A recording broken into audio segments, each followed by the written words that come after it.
Episode 54 morning romance. Nandini बोली, वो अभी मुझे पूजा करनी है। ये सुनकर शिवांग नंदिनी के होठों तक पहुंचकर भी रुक गया और थोड़ा दूर होकर बोला, ठीक, अभी छोड़ रहा हूँ, लेकिन पूजा के बाद नहीं रोकोगी तुम हमें। ये सुनकर नंदिनी ने बस हल्के से हाँ में सिर हिला दिया तो शिवांग मुस्कुरा कर चला गया। फिर नंदिनी भाग के जल्दी से नीचे आ गई। सब कथा करने जा रहे थे, तभी जमुना भी आई और नंदिनी को देखने लगी।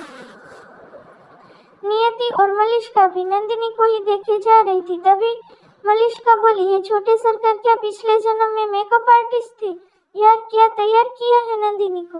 तभी जमुना भी बोली, ये तो हम सोच रहे थे कि छोटे सरकार कौन सा बरस से बहुरानी से फेसवा पे झाड़ू लगाए हैं।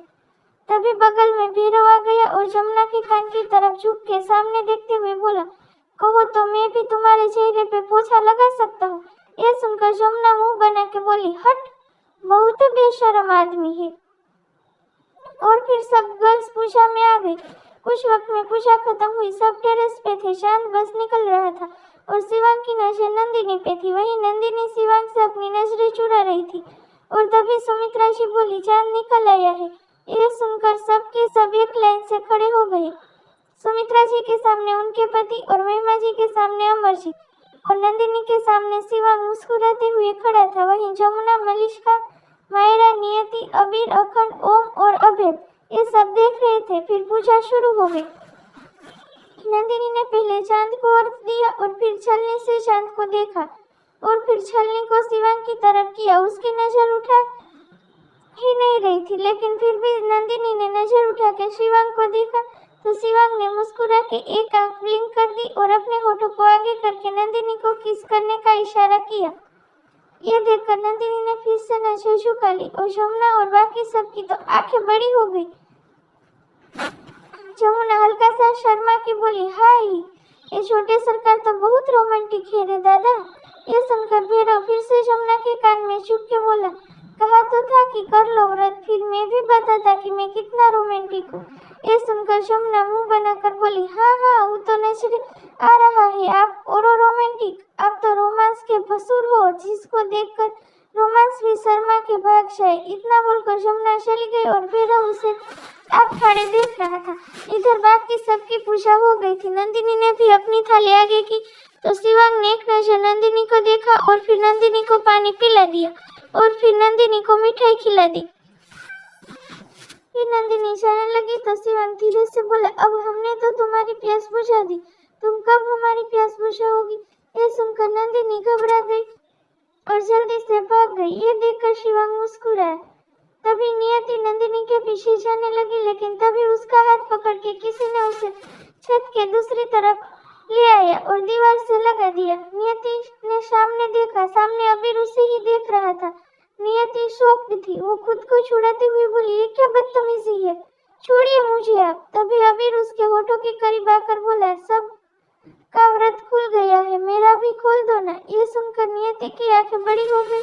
वो अबीर को देख ही रही थी कि तभी अबीर उसके होठों के करीब आने लगा। ये देखकर नियति ने अपनी आंखें बंद कर ली। थोड़ी देर तक उसे कुछ महसूस नहीं हुआ तो नियति ने अपनी आंखें खोली और देखा तो अबीर दूर खड़ा होकर जोर से हंस रहा था। वो बोला, यार तुम सच में डर गई। ये सुनकर नियति मुंह बनाकर आई और अबीर को घूरते हुए निकल गई और अबीर मुस्कुरा दिया। वहीं क्यारा का घर। आज जीवन क्यारा के घर आया था। दोनों बैठकर बात कर रहे थे क्योंकि मायरा भी घर पे नहीं थी। जीवन बोला, मैंने पता लगा लिया है, एक जो हमारी हेल्प करेगा, क्योंकि उसे जो चाहिए वो हासिल करके रहता है। क्यारा बोली, अगर ऐसा है तो जल्दी करो, क्योंकि मायरा बोल रही थी कि शायद कल शिवांग नंदिनी को लेकर पुराने मंदिर जाने वाला है। ये सुनकर जीवन बोला, ये तो और अच्छी बात है। इतना बोलकर उसने किसी को कॉल किया और बोला, कल पुराने मंदिर के रास्ते पे वो मिलेंगे, तुम अपने बॉस से बता देना। इतना बोलकर जीवन ने कॉल कट कर दिया और क्यारा को देखकर बोला, अब तुम बस तमाशा देखो। क्यारा भी मुस्कुरा दी। इधर सबके सब अपने रूम में थे। शिवांग अपने हाथों से नंदिनी को खाना खिला रहा था। नंदिनी अपनी नजरें झुका के खाई जा रही थी। आज वो मक्खन के साथ सो रहा था। जब वो सो गया क्योंकि वो शिवांग की हालत समझ सकता था।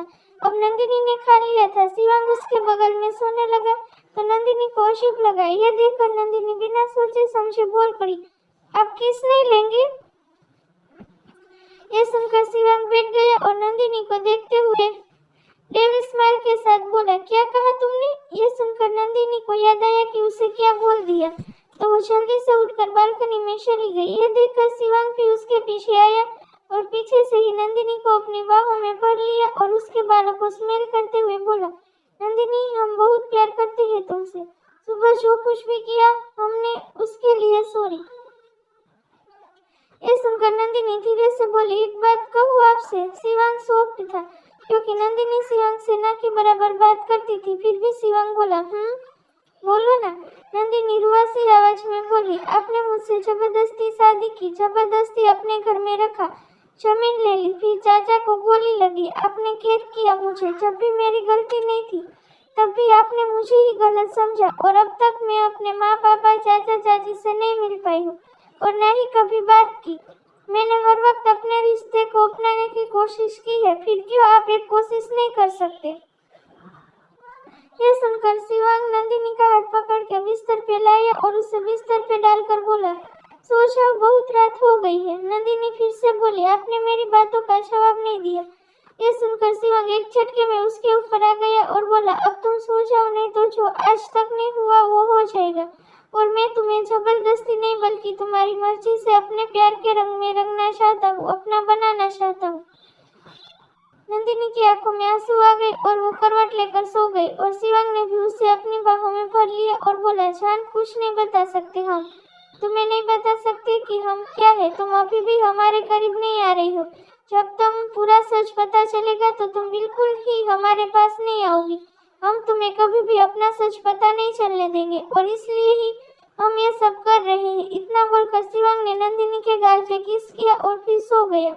सुबह का वक्त नंदिनी उठी और वॉशरूम से आकर रेडी हो रही थी कि तभी शिवांग की आँख खुली। वो पीछे से नंदिनी की खुली पीठ और कमर देखे जा रहा था।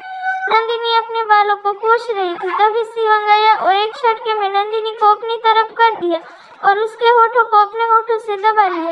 यह देखकर नंदिनी सहम गई, लेकिन आज उसने शिवांग को खुद से दूर नहीं किया और शिवांग उसके हाथ तो नंदिनी की पीठ से होते हुए उसकी कमर पे आ गए थे। वो धीरे धीरे नंदिनी की साड़ी को खोल रहा था, जिससे नंदिनी के हाथ शिवांग की शर्ट पे कसते जा रहे थे। वो शिवांग की बाजुओं को कस के पकड़े हुए थे और शिवांग के हाथ अब नंदिनी की साड़ी के प्लेट के पास थे। वो नंदिनी के अपर लिप्स को अपने हाथों से दबाकर चूसते हुए नंदिनी की साड़ी में हाथ डालकर खींच रहा था, जिससे नंदिनी की साड़ी खुल गई।